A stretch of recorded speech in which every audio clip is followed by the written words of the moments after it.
John Oliver, host of Last Week Tonight with John Oliver.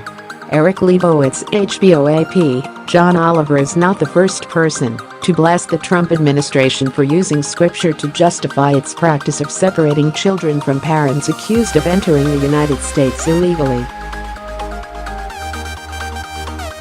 But he may be the first to make the point using whimsical childhood rhymes. On Sunday's episode of Last Week Tonight, Oliver pointed out that the Bible is not a government document, regardless of view.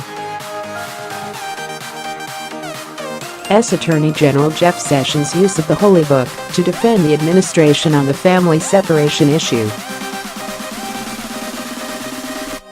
From a policy perspective, Oliver said, Sessions might as well be citing green eggs and ham. We must keep children in a box.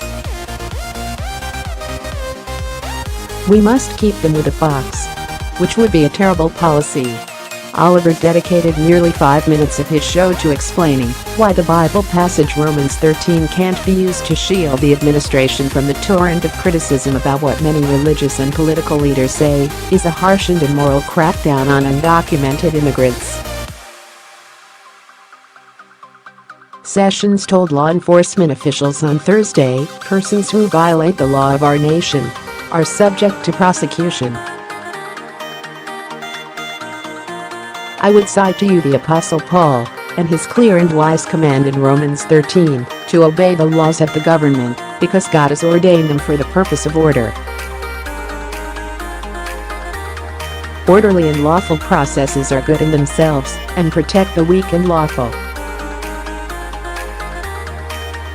White House Press Secretary Sarah Huckabee Sanders, who is also a conservative Christian, echoed Sessions' thoughts when asked about them by the White House press corps. I'm not aware of the Attorney General's comments or what he would be referencing. I can say that it is very biblical to enforce the law. That is actually repeated a number of times throughout the Bible. But Oliver's criticism was about more than the nation's chief lawyer using a religious document to justify government action. Romans 13 is possibly the worst Bible passage to bring up since it was regularly invoked in Civil War times by defenders of slavery, Oliver said. And I know that you're probably thinking, wait. He wouldn't align himself with slave owners, even accidentally. Not Jeffersons Beauregard Sessions of Alabama. Well, I'm sorry, but he did. A growing chorus of faith leaders, the Rev. Franklin Graham, son of Philly Graham, Rabbi Jonah Dov Pesner of the Religious Action Center, Cardinal Daniel DiNardo, president of the U.S. Conference of Catholic Bishops, has said that the administration's practice of separating children from their parents is immoral. Trump tweets regret for picking Jeff Sessions, but advisors say he's unlikely to fire him. Oliver's biggest argument was not about the separation of church and state or the historical minefield that surrounds Romans 13. It was about hypocrisy. His finishing point was that President Trump's administration is on shaky ground if it wants to use the Bible's moral code as the standard for all its actions.